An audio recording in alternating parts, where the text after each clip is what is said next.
Hola, buenas tardes. Me da mucho gusto saludarles y darles la bienvenida al seminario 2021 de experiencias educativas en la última sesión de este primer periodo del 2021. Como ustedes saben, bueno, el programa Experiencias Educativas es una colaboración del Club de Lectura La Oveja Negra, el Archivo Histórico del municipio de Colima, la Sociedad Mexicana de Geografía y Estadística correspondiente en Colima y el Cuerpo Académico Procesos y Prácticas Educativas. Yo soy Mireya Abarca y les doy la bienvenida. En esta ocasión escucharemos la charla Fake News, qué son y cómo combatirlas, a cargo de la doctora Jessica Gómez Jauregui Abdo. Ella es doctora en Salud Pública. También tendremos la intervención musical con armónica por parte de Pibe Árcega y cerraremos nuestra sesión con el derecho a la ciudad a cargo de Minerva Ante Lezama. Que disfruten mucho esta sesión. Bienvenidos, bienvenidas. Buenas tardes, mi nombre es Jessica Gómez Jauregui Abdo. Mi formación es de licenciada en Ciencia Política, tengo también una maestría en Economía de la Salud y un doctorado en Salud Pública. El tema por el que me invitaron, que es sobre fake news, de hecho el título es Fake News, qué son y cómo combatirlas. El interés surge porque estoy también en un grupo de literatura desde hace más de 10 años, donde platicamos absolutamente de todo. Poniendo de base la literatura, de ahí surgen muchísimos otros temas. Y siendo las fake news un tema importante actualmente en el manejo de la información de Internet y de redes sociales en general, pues es un tema que sale constantemente. Entonces, iniciaré y espero que de aquí salgan muchos consejos y comentarios que les sean de utilidad.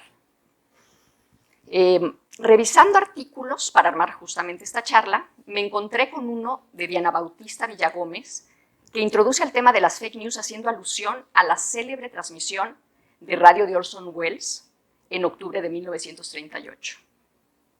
¿Han escuchado ustedes hablar de La Guerra de los Mundos? Es una novela publicada en 1898 por H.G. Wells, que por cierto, H.G. Wells y Orson Welles no están relacionados. Y es una novela sobre ciencia ficción que narra una invasión marciana a la Tierra. En 1938, Orson Welles, actor, guionista, director de cine, que en ese momento trabajaba en radio, junto con el guionista Howard Koch, que es el guionista de la película Casablanca, y otros más que participaron, hicieron una adaptación para transmitirse en radio. Cambiaron el formato de la narración de la novela para que simulara la interrupción repentina del programa musical que se estaba transmitiendo por una situación de emergencia alarmante, por la inminente invasión de alienígenas a nuestro planeta. En la segunda interrupción, el programa musical se escuchó más o menos algo así. Señoras y señores, tengo el deber de comunicarles algo sumamente importante. De las observaciones de tipo científico, así como de nuestros propios datos recabados, no hay duda alguna, aunque esto pueda parecer inverosímil, que los extraños seres que han ocupado esta noche los campos y poblaciones de Jersey son la vanguardia de un ejército invasor alienígena procedente del planeta Marte. Al inicio de esa transmisión, se explicó que se trataba de ficción, de una adaptación de la novela ya mencionada. A los 40 minutos de comenzada la dramatización, se recordó de nuevo a la audiencia que nada de lo narrado era verdad. La representación de Wells y del resto de los actores participantes era extraordinaria. La descripción detallada de la llegada de las naves, la entrevista a los expertos, los escalofriantes detalles de los estragos que iba causando toda esta invasión marciana a su paso, terminando con la muerte del reportero, capturaron la atención de millones de radioescuchas, algunos de los cuales sí escucharon la advertencia de la narración al principio de la transmisión, pero muchos otros iniciaron a escuchar ya avanzado el programa. Asumieron entonces que se trataba de una transmisión real, en vivo y en directo. Al día siguiente, el incidente ocupó los titulares de gran parte de la prensa de Estados Unidos, de la prensa nacional. Hablaban del terror difundido por la falsa transmisión de radio y del caos que se había generado. Si bien es cierto que hubo algunos incidentes relacionados con la narración y que causó pánico entre muchas personas, hay variedad de opiniones a este respecto. Hay quienes hablan de miles, hay quienes hablan incluso de millones. Fueron finalmente los medios impresos quienes dieron difusión, tanto nacional como internacional, al evento, exagerando incluso el impacto que tuvo en la población. Aunque en este caso no se trató de una noticia deliberadamente difundida para engañar a la gente, ya que se advirtió que era un hecho ficticio, fueron miles los que creyeron, o millones, un hecho aparentemente absurdo, como es la invasión masiva y violenta de alienígenas provenientes de Marte. Es cierto que en esa época no volaba la información como sucede en la actualidad a través de los medios de comunicación o de Internet, pero bastaba con sintonizar otra estación de radio o con hacer alguna llamada telefónica a alguien que viviera en la costa este para saber que se trataba de un hecho ficticio. Y sin embargo, fueron muchísimas personas las que tomaron la decisión de creer la noticia y de convencerse de que era real. Ahora, ¿qué son las fake news o noticias falsas?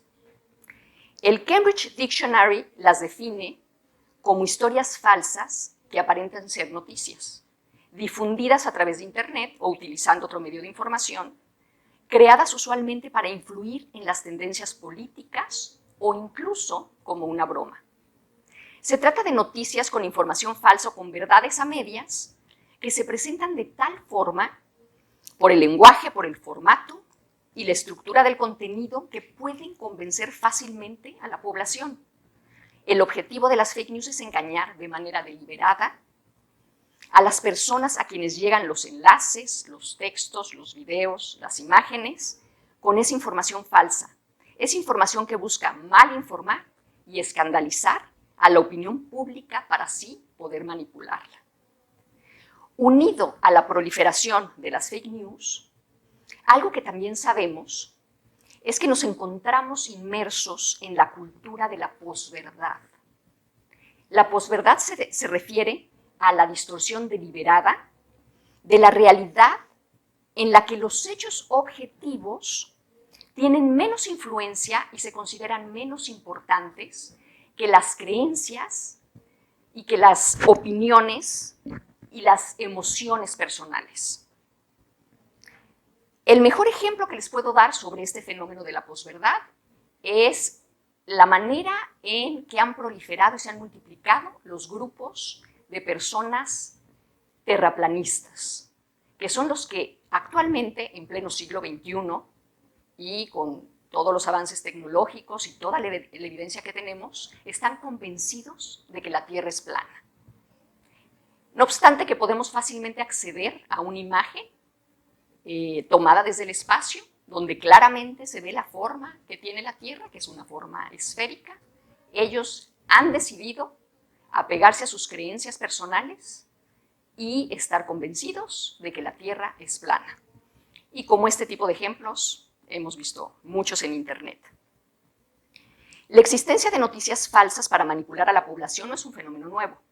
La diferencia es que antes se trataba de chismes o información distorsionada que pasaba de boca en boca y se difundía muy lentamente, de la cena en la casa, a la oficina, a la escuela, a otra casa, a otra oficina, a otra escuela, y de pronto se acotaba la misma información y ya no seguía difundiéndose. Posteriormente, con el crecimiento de los medios de comunicación masiva, primero prensa, después radio y televisión, ese tipo de noticias tuvieron mayor difusión, pero estaban siempre acotadas a los tiempos y a los horarios de los noticieros, a los programas y a las notas periodísticas. En la actualidad, el Internet y las redes sociales, la difusión se hace siempre masiva, mucho más que antes, y además es instantánea. La información ahora vuela y, por lo tanto, la desinformación también. ¿Cuál es el objetivo de crear las fake news, de crear estas noticias falsas? Bueno, hay varios objetivos. Primero, generar información inventada y distribuida para cambiar la percepción de la gente con fines electorales o de política pública. Lo vimos tanto en las elecciones del 2016 en Estados Unidos como en las del 2018 en México. Ya existen empresas, muchas de ellas no formales y tampoco legales, que se contratan para generar esas notas desinformativas. Este es el caso de Cambridge Analytica en Estados Unidos y otras tantas empresas en el caso de México, por lo que surge Verificado 2018, que intentó hacer, pues en la medida de lo posible, un análisis detallado de la información que iba saliendo para poder decir a la gente en general qué noticias eran falsas y qué noticias eran verídicas. Ahora, otro de los objetivos es cambiar la opinión sobre algún evento o personaje en particular. Tal es el caso de las teorías que niegan la existencia del COVID o que distorsionan la información sobre este tema. Que si se trata de un virus creado en un laboratorio, que si es un efecto de la red 5G, que si se trata de una estrategia de los personajes más poderosos del mundo como Bill Gates para controlar el crecimiento poblacional, acabando con los grupos más vulnerables. En fin, teorías y más teorías. Ahora un ejemplo que a lo mejor les parecerá divertido, a los que les gusta seguir la prensa rosa, la información que encuentran en redes sociales sobre los duques de Sussex, que es el príncipe Harry y Meghan Markle, que es constantemente contradictoria. Cuando hay información que se contradice constantemente, algo tiene que ser mentira. No todo puede ser verdad. Tercero, uno de los terceros objetivos para generar este tipo de información es ganar dinero a través de publicidad indirecta. Constantemente nos aparecen en redes sociales publicidad al ver un video o al margen de alguna publicación. En muchas ocasiones el gancho para llevarnos a hacer clic en el enlace que nos lleva a ese video, a las imágenes o al texto, es el título de la publicación o la primera imagen que vemos. Aquí se presentan verdades a medias o títulos que nada tienen que ver con el contenido. A más likes y más vistas, más cara es la publicidad que se vende o más dinero gana quien generó ese contenido. De manera similar, ganan por publicitar sus productos o servicios o por pagos directos de las plataformas los llamados influencers. Muchos de quienes generan constantemente información falsa vinculado a teorías de conspiración, como es el caso de quienes hablan constantemente de estas teorías que les decía del COVID, de los tierraplanistas, sobre QAnon en Estados Unidos, etcétera, ganan dinero de manera muy similar. La cuarta razón de por qué surge este tipo de información es para burlarse de alguna situación o de alguna persona. Hay también muchas páginas, youtubers o tiktokers que utilizan la ironía o la sátira político-social para criticar a algún personaje, denunciar alguna situación o sensibilizar sobre algún tema. Cuando ese contenido está muy bien diseñado y estructurado y el lector u observador no entiende la ironía, puede dar por cierto el contenido y compartirlo. Ahora, seguiremos con cuál es el alcance de las fake news y cómo se difunden. Las noticias falsas se difunden a través de tres principales mecanismos. El primero, cuando somos nosotros mismos quienes decidimos compartir esa noticia convencidos de que es real, ya sea porque el contenido coincide con nuestras creencias o con nuestras ideas, o porque alguien en quien confiamos lo compartió con nosotros. De esa manera se inicia un camino interminable y exponencial de recorrido de esa nota. Alguien que confía en nosotros lo compartirá. Y a su vez, varios de sus contactos lo compartirán. Y de nuevo, otros tantos de esos receptores lo compartirán con sus contactos, amigos o seguidores. Y así sucesivamente. Seguramente ya les ha tocado, y en muchas ocasiones, recibir el mismo enlace en varios grupos de WhatsApp. O ver compartida una y otra vez la misma nota en Instagram, en Facebook o en Twitter. O que sea la primera opción al hacer la búsqueda sobre el tema en Google. Hay quienes incluso agregan información o alguna opinión personal antes de compartir. De esta manera, nos convertimos no solo en consumidores de las fake news, sino también en productores de fake news.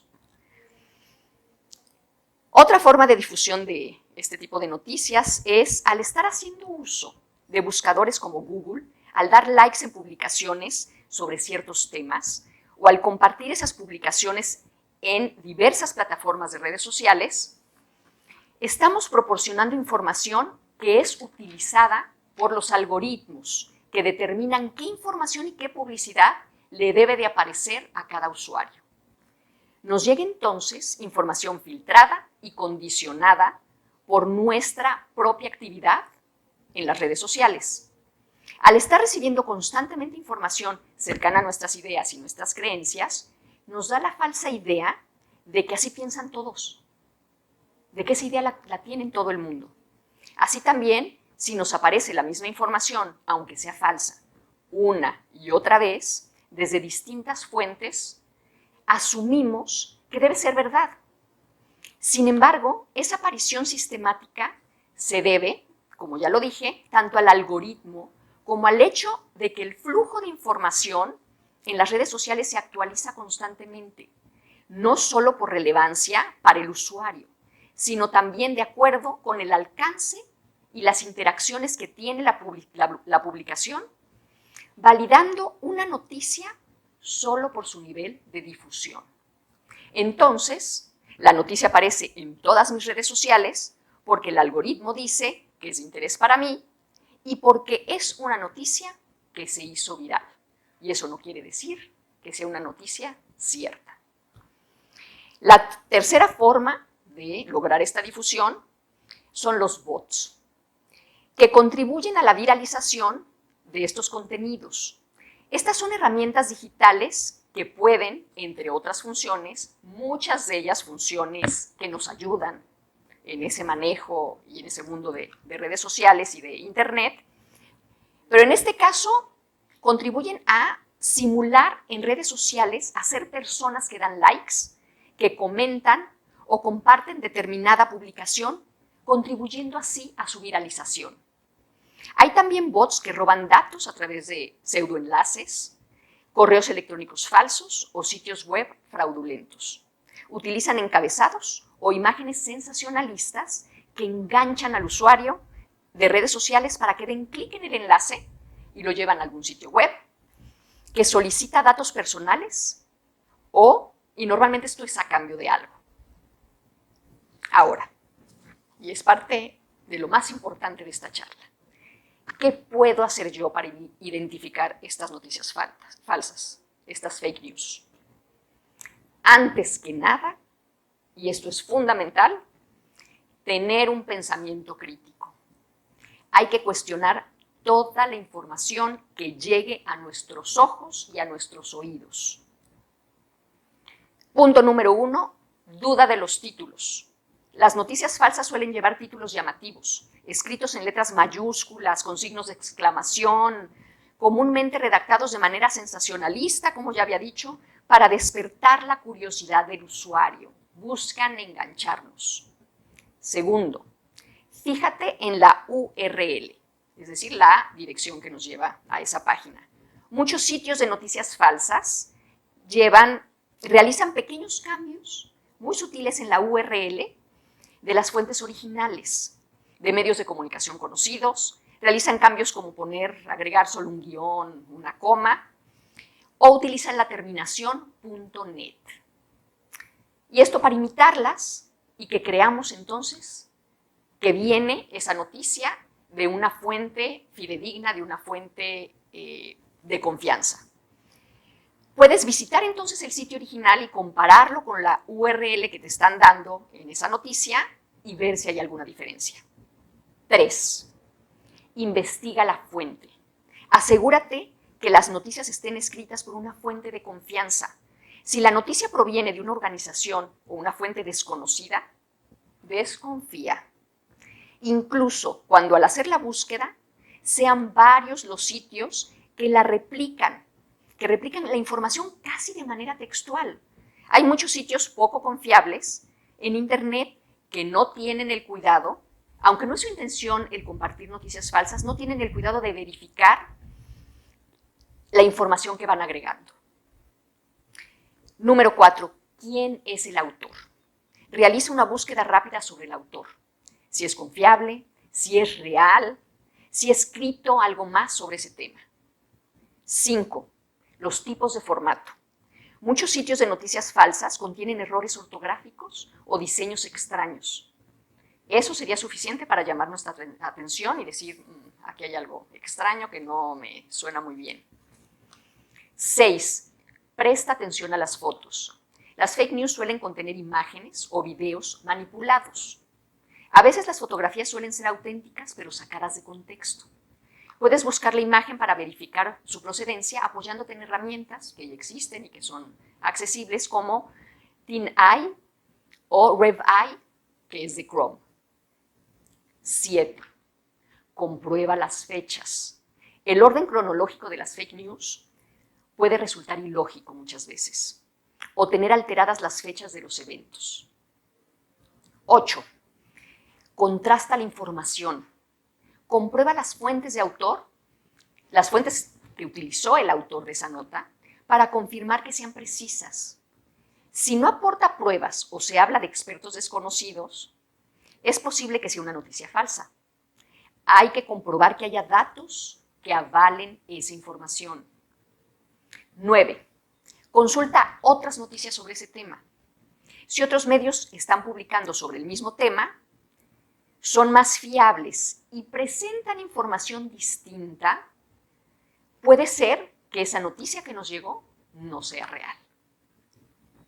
Ahora terminaré la charla dándoles 3 consejos muy importantes, y ya no solo relevantes a analizar si las fake news, de dónde vienen, si es información cierta, si no lo es, sino en relación a lo que será su vida profesional, su vida académica de aquí en adelante y su uso de Internet y de las redes sociales.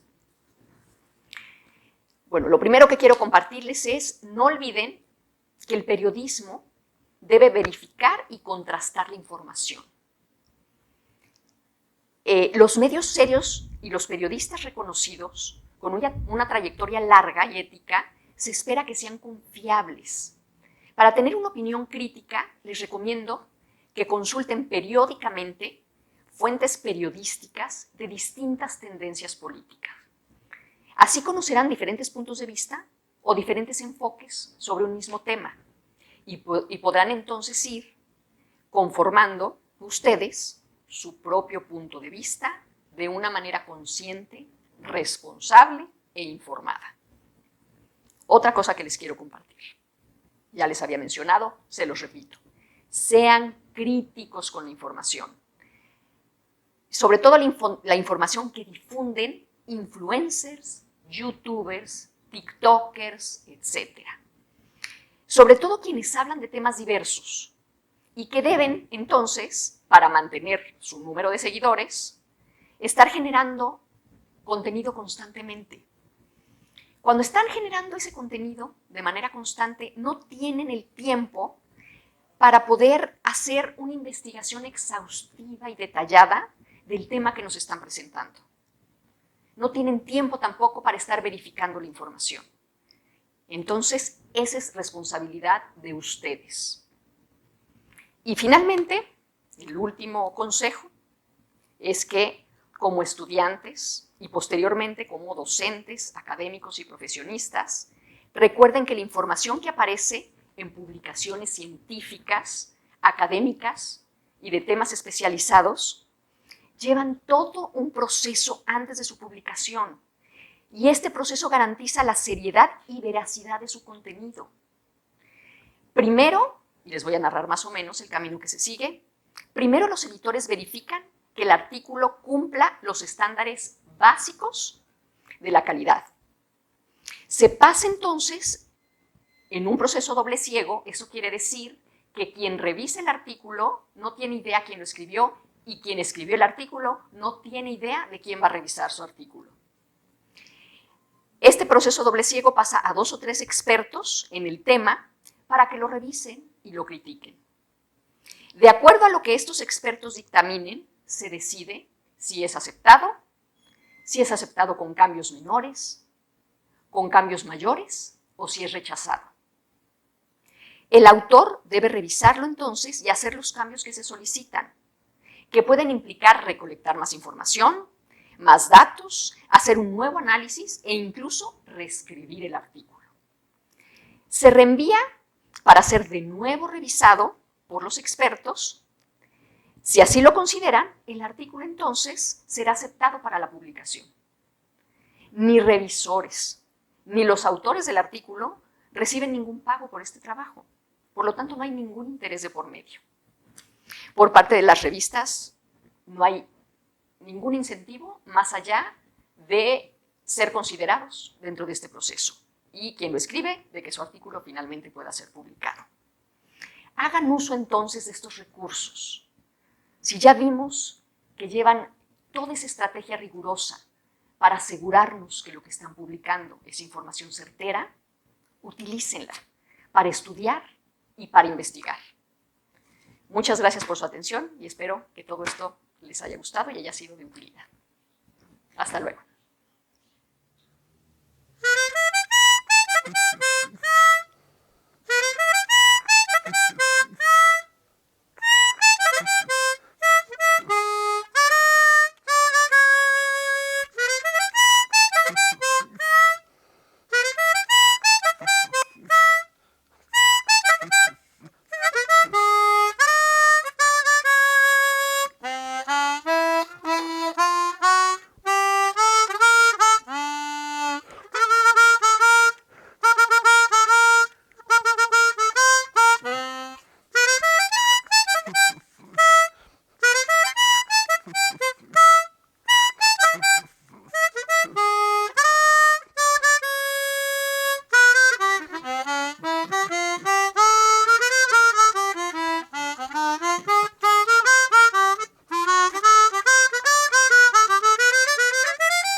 Hola, mi nombre es Pibe Artega, toco la armónica cromática, es mi instrumento principal.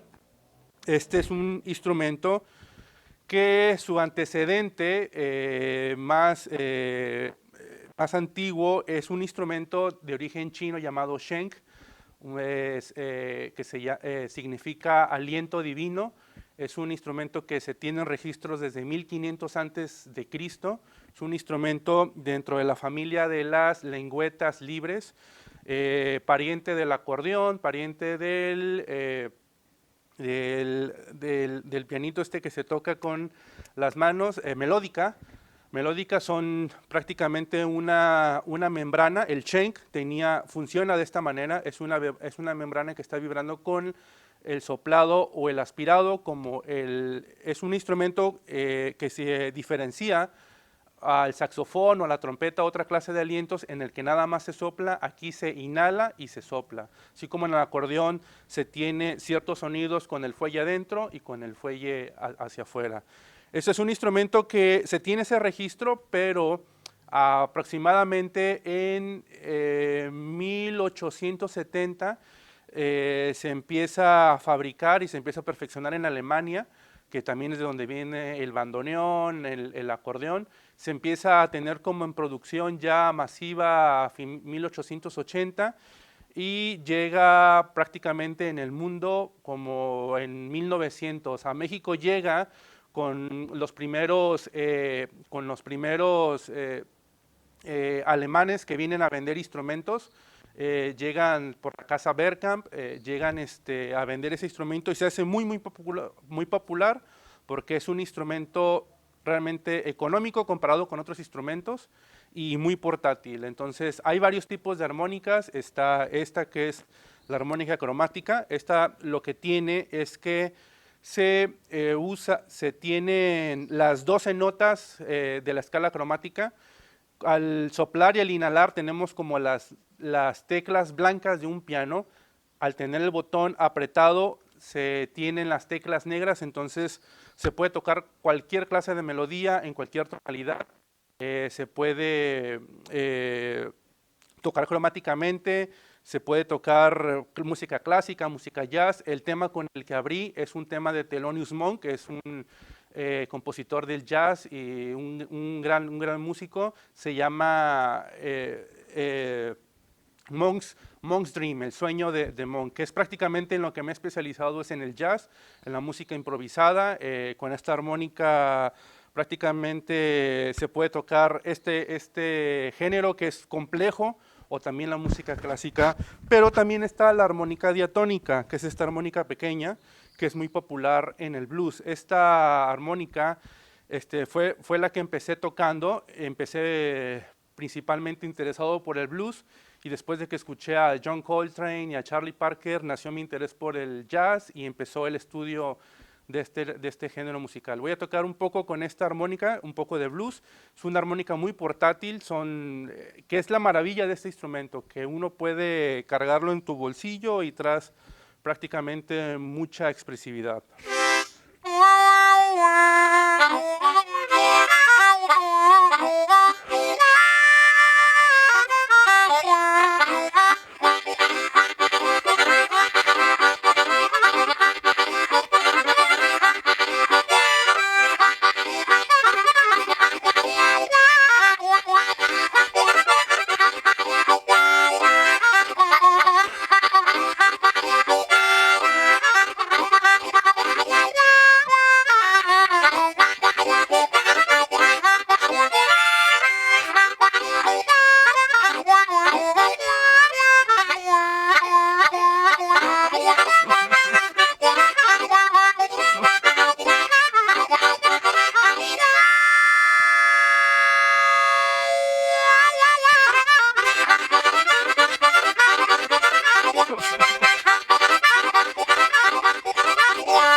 Una de las cosas que me interesa mucho de la música es la improvisación. Se entiende se malentiende, sobre todo en nuestros países de origen, que improvisación es como algo despectivo, algo malo. Está improvisando, no sabe lo que hace. Cuando realmente la improvisación es tener un amplio conocimiento de algo y poder emplearlo en el momento y hacer algo ya sea, por ejemplo, cuando estamos hablando, todo el tiempo estamos improvisando. Para poder hablar y poder entablar una conversación, aprendimos primero la fonética de cada palabra, aprendimos a hablar, empezamos de poquita palabra, de otra palabra, empezamos a tener más bagaje en nuestras expresiones, y poco a poco fuimos teniendo la habilidad para entablar una conversación. Y obviamente si uno conoces más temas o tienes más información, pues obviamente vas alimentando tu conversación. Y si esa persona es culta, se interesa por conocer muchas cosas, pues obviamente puede hablar de muchas cosas, y si tiene una riqueza en las palabras, pues puede ser muy extenso su manera de hablar. La improvisación es lo mismo.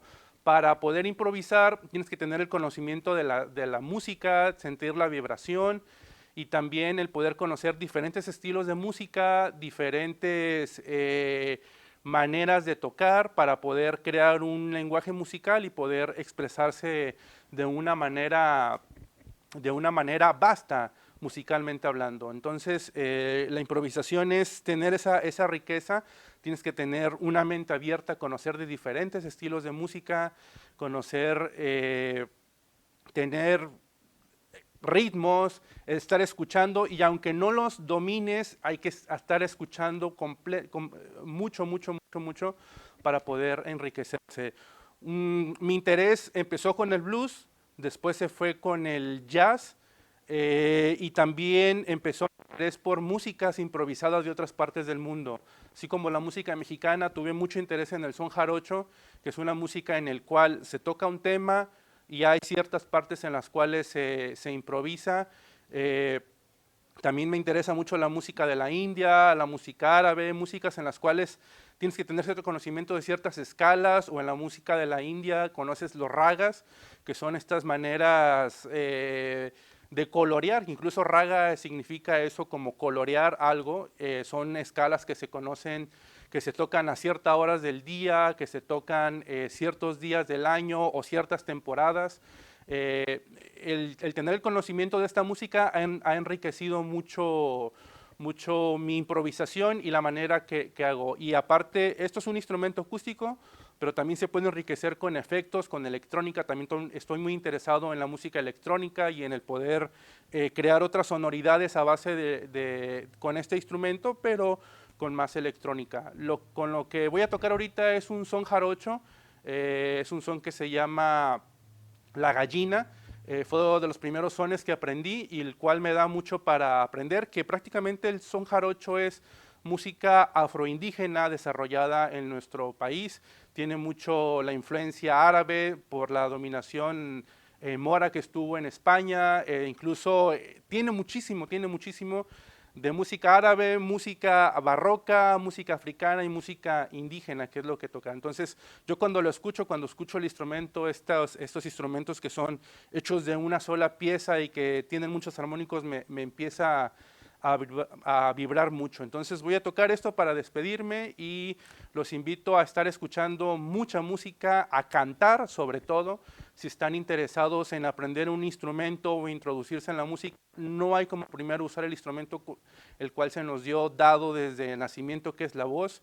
Incluso si yo hubiera empezado a cantar antes de empezar a tocar el instrumento, quizá hubiera avanzado más rápido. Entonces hay que cantar mucho, hay que bailar mucho para tener ese sentido rítmico que nosotros como mexicanos lo tenemos de una manera natural, porque nuestra música es muy rítmica. Entonces me despido con esto y canten, bailen mucho, y si están interesados en la música, tómenlo de una manera muy serio, ya que la música no es nada más entretenimiento, es la poesía del universo.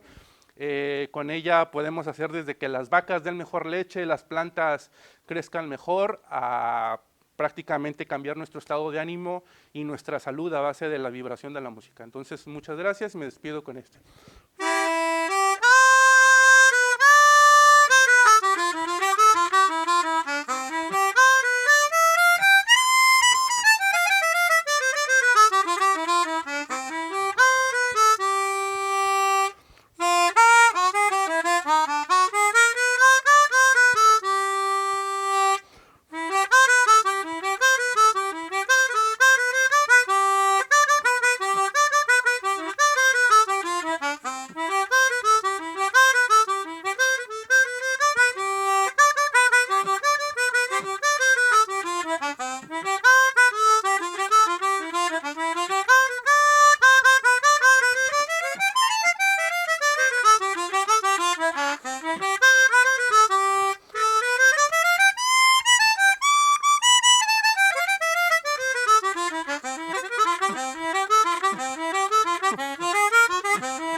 Hola, soy Minerva, psicóloga social, feminista.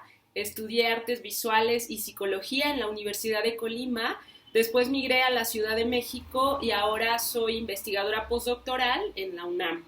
Me ha interesado investigar procesos de exclusión en las ciudades, también el cómo nos relacionamos y vamos generando afecto con nuestros vecinos, vecinas, y les voy a hablar del derecho a la ciudad. El derecho a la ciudad es una noción que conjuga un montón de emociones, desde el enojo y la rabia por la desigualdad tan desquiciante que vivimos en la mayoría de las ciudades del mundo, hasta el amor y el deseo de una vida colectiva y en plural que sea mucho más dignificante, que sea mucho más feliz, que sea mucho más como liberadora. Para entender el derecho a la ciudad, tenemos que salirnos un poquito de nuestra propia experiencia y circunstancias de vida en la ciudad y tenemos que pensar en ese conjunto de colectivos y de comunidades que compartimos el espacio urbano, que compartimos el territorio, ¿no? Todas estas comunidades rurales también están en un proceso de urbanización, en el sentido de que cada vez van interconectándose más con una forma de vida global y una forma de vida interdependiente, en donde los procesos de exclusión y los procesos de privación de algunos o de muchos a ciertas ventajas de la vida colectiva son negados, ¿no? Son cada vez más fuertes. El derecho a la ciudad es una noción que surge tanto en el mundo de la academia y del pensamiento filosófico como en el mundo del activismo y de la protesta social. Por un lado, tenemos que en los años 60 hubo movilizaciones colectivas, populares, muy fuertes en muchas ciudades del mundo y, bueno, en estas protestas lo que se estaba denunciando es que la forma de vida como la teníamos en ese entonces era insostenible. La pobreza estaba en un nivel brutal que ya no se podía tolerar más, la violencia, la privación de un montón de recursos y de derechos sociales estaba siendo muy intensa. Bueno, por otro lado, en el mundo de las universidades, pues empezaba a concebirse la teoría urbana desde una lógica como más compleja. Entonces, en ese escenario aparece Henri Lefebvre, un filósofo francés, pensador, urbanista, que, bueno, al observar lo que sucedía con los movimientos sociales, él mismo fue partícipe del movimiento del 68, que fue global y fue un movimiento estudiantil que se dio en todo el globo, en un montón de ciudades y países. Bueno, Henri Lefebvre empezó a teorizar sobre la ciencia de la ciudad, que llamó él, y entonces él planteaba que para comprender la vida urbana, es decir, la producción colectiva de la vida en el territorio compartido, teníamos que tener una mirada integral y complejizadora, ¿no? Él decía que las parcelas disciplinarias nos limitaban la mirada para comprender fenómenos complejos, como lo son los fenómenos sociales o los fenómenos que se dan en las relaciones o entre las relaciones de quienes habitamos la ciudad. Entonces, bueno, Henri Lefebvre plantea el derecho a la ciudad como un planteamiento filosófico, político también, en el sentido de que es un llamado a la acción y es un llamado a una conciencia también de las desigualdades y las tensiones que se viven en la ciudad y, bueno, una invitación también a que empecemos a proyectar un futuro más digno y más plural. Bueno, simultáneamente en los movimientos se hablaba del derecho a la ciudad, ¿no? Hay muchos procesos que mientras en las universidades se están analizando o se les está nombrando de cierta forma o se están generando teorías y planteamientos teóricos, los movimientos sociales los traen y los están empujando y van en paralelo, ¿no? Van en paralelo estas nociones y estas experiencias. Entonces eso es muy bonito del derecho a la ciudad, que surge como en varios contextos, como una voz y como un aliento y como una esperanza para buscar formas de vida más dignas y más dignificantes para todos y para todas. A diferencia de los llamados derechos civiles y políticos o los derechos económicos, sociales y culturales que conocemos muy bien, el derecho al voto, por ejemplo, en el primer caso, en En el segundo está el derecho a la educación, el derecho a la cultura, el derecho a la salud, tan relevante en estos tiempos. A diferencia de estos derechos que se conciben como derechos individuales, el derecho a la ciudad es un derecho colectivo. Estos derechos individuales también tienen una dimensión colectiva. El punto es que el derecho a la ciudad de origen y en el fondo es un derecho colectivo plenamente, porque se trata de un derecho a la coproducción de la vida en colectivo de manera democrática y de manera que todos y todas y todes tengamos la posibilidad de vivir con mucha plenitud y con acceso a este montón de derechos individuales que conforman este panorama que dije antes. Bueno, más adelante en los estudios urbanos y sociales hubo otro teórico, otro pensador que es David Harvey, que él ahorita escribe y da conferencias.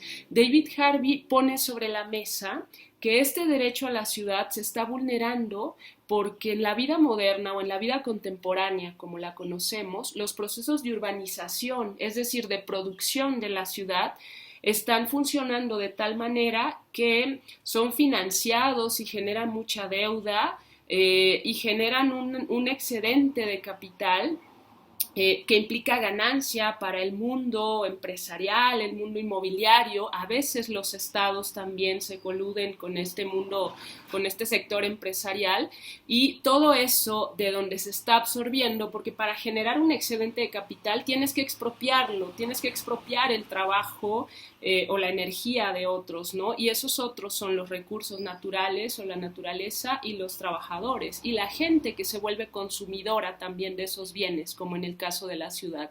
Entonces, bueno, David Harvey explica cómo se dan esos procesos de urbanización en las ciudades contemporáneas, explica cómo hay un endeudamiento brutal de todo mundo, de los estados, de la gente, de las comunidades, que terminan por financiar esos procesos de urbanización que muchas veces nos llevan a crisis económicas, en donde el resultado último es que la gente cada vez tiene menos acceso a la ciudad en términos de todos los servicios y bondades que posee, como el hábitat, como el espacio de apapacho y de encuentro y de interrelación y de producción de la vida en común, y cada vez estamos como mercantilizando más eso, todo eso, ¿no? La vida se vuelve una mercancía, la ciudad se vuelve una mercancía. El habitar la ciudad implica gastar y gastar y gastar constantemente, cuando en realidad el origen de todo eso son los bienes comunes, los recursos que son de todos y de todas. Entonces, bueno, hay toda una lógica ahí de expropiación de los recursos del trabajo que terminan por precarizar nuestra vida. David Harvey, entonces, retomando a Lefebvre, nos dice que el derecho a la ciudad es una queja y una reivindicación. Es una queja porque implica notar que hay una crisis, ¿no? Reconocer que estamos en una situación de crisis y enfrentar esa crisis. Entonces se vuelve una reivindicación porque es un exhorto y una invitación a que enfrentemos esa crisis social y urbana que estamos viviendo y que pongamos toda nuestra creatividad y nuestra inteligencia para pensar en formas de vida alternativas a la que tenemos ahora, donde todos y todas seamos coproductores de la ciudad, es decir, seamos coproductoras de la producción, de la reproducción de la vida en colectivo. Y bueno, hay otras nociones que han surgido por ahí en torno también al derecho a la ciudad, como la ciudad de los niños. La ciudad de los niños es una invitación a que pensemos cómo estamos viviendo en colectivo. No es solo el espacio físico, no es solo la ciudad como espacio físico, es la ciudad como sistema de relaciones y de jerarquías y de ejercicio de violencia de ciertos sectores sobre otros. Entonces, ¿qué está pasando con los niños y las niñas en las ciudades? ¿Pueden vivir? ¿Pueden ser coproductores de esta vida colectiva? ¿O se vuelven sujetos depositarios de mandatos que no necesariamente atienden a su libertad, a sus deseos, a su capacidad creativa? Otra noción es la del derecho a la ciudad de las mujeres. Se ha planteado también que el urbanismo a lo largo de la historia no ha tenido una mirada, una perspectiva de género y una mirada como que entienda, que comprenda qué necesidades y qué características tendría que tener la ciudad como espacio y la ciudad como dinámica de relaciones para que las mujeres vivamos seguras y con mucha libertad y con mucha plenitud. ¿Qué pasa con los adultos mayores o con las adultas mayores? No estamos pensando lo suficiente desde la lógica espacial y desde la lógica relacional las ciudades como espacios para envejecer con dignidad.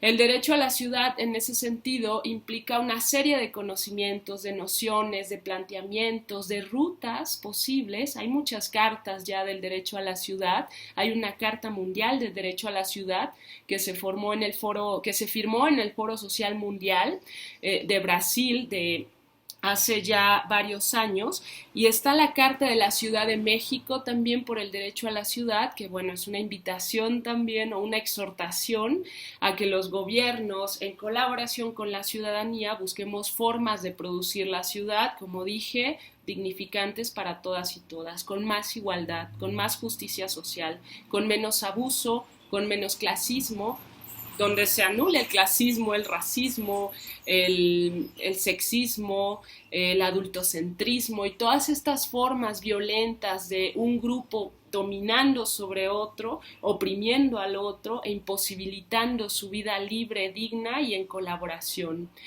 El derecho a la ciudad creo que es una noción muy incluyente que nos interconecta a personas que estamos en distintos movimientos sociales, a quienes estamos desde las universidades tratando de construir un mundo más justo, a quienes están desde el activismo, a quienes están desde los gobiernos y bueno, les invito a que ejerzamos, busquemos caminar hacia allá, hacia ejercer el derecho a la ciudad y pues a que todas, todos, todes vivamos de forma más digna, más integrada y bueno, eso es todo un reto, no va a ser nada fácil, pero nos toca echar a volar la imaginación, activar la creatividad y poner toda nuestra inteligencia para pensar en soluciones a los problemas que estamos viviendo en esta crisis de la ciudad.